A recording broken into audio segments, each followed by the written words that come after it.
workers in the progress of this country. I'd like to once again thank all the senior leaders, and I'm confident that the India Alliance will defeat the BJP. The final thing I'd like to say, of course there are leaders who are much more senior than me, but the real work in this alliance is the relationships that are forged between the leaders of this alliance. And I can say with confidence that these two meetings have done a huge amount in building the rapport between all the leaders and ensuring that all of us work together as one. I can see that there is flexibility among all the leaders in the way we are approaching things. There are differences, of course, but I am extremely impressed by the way those differences are minimized and ironed out.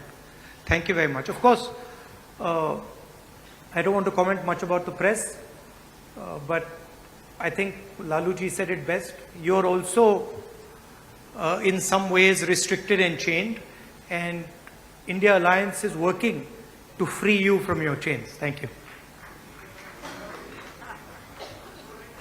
Sorry, I forgot one thing. I forgot one thing, which is probably the most important thing.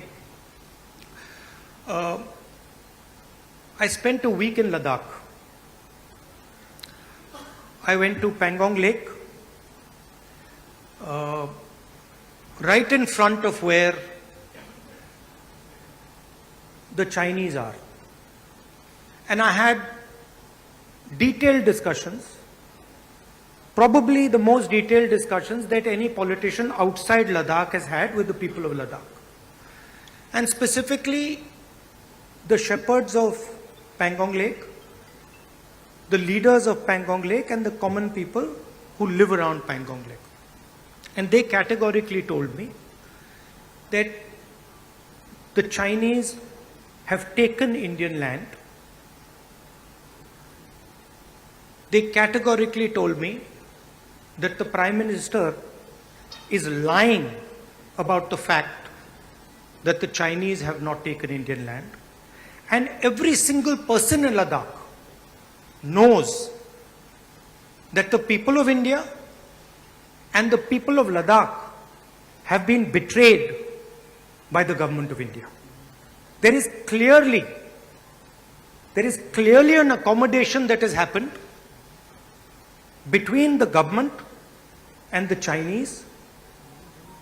There is clearly a change on the borders.